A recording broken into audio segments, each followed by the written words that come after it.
Franklin Delano Roosevelt's New Deal.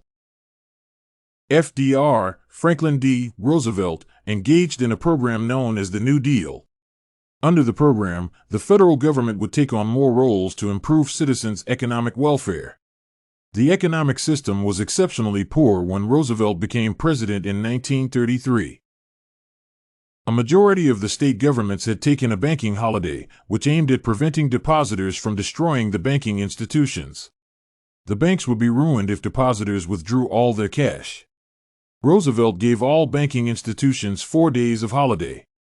Consequently, Roosevelt pressured Congress and obtained legislation for reopening the banks.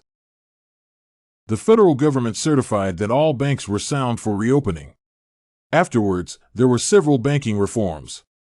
The Federal Deposit Insurance Corporation allowed deposits to be insured. According to the New Deal, a larger percent of the federal government funds would be used to pay all needy citizens.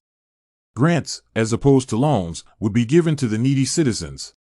A number of novel agencies were initiated to ensure that the unemployed benefited from government-sponsored jobs. The WPA, Works Progress Administration, initiated special projects which offered jobs to unskilled and skilled citizens. People trained as musicians, actors, artists, and writers benefited from such employment. The PWA, Public Works Administration, initiated projects such as the construction of dams, sports centers, and highways.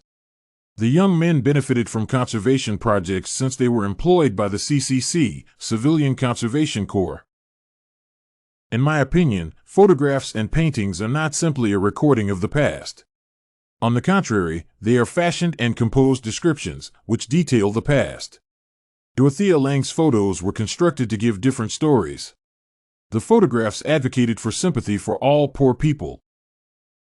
Dorothea was a renowned documentary photographer in America. Particularly, she was extremely popular for the Great Depression chronicles and the photographs involving migratory farm employees.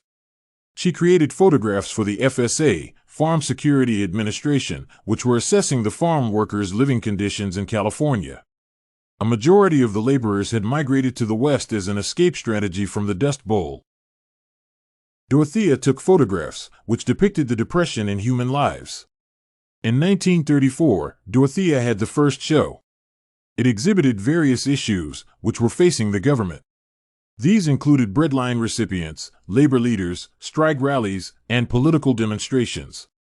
After presenting her photographs during the show, Dorothea got a job with the New Deal administration. The photographs were utilized as symbols of the White Angel breadline migrant, which occurred in 1933 in San Francisco. Dorothea communicated the urgent need for government action to help the destitute Americans. 1939 was declared the year of a novel start. The Florence Owens Thompson sequence of photographs had a picture of a migrant mother. Moreover, the series showed an underprivileged Californian pea picker. In another photograph, there was a migratory cotton picker from Mexico who was aged 10 years. In the picture, the boy was working on the family car and was unable to attend school. According to him, the father never allowed him to go to school since he was supposed to pick cotton. The boy picked approximately 25 pounds of cotton every day. In my opinion, this was child labor. In essence, Dorothea's photos and Roosevelt New Deal had a common goal, fighting for the rights of the underprivileged Americans.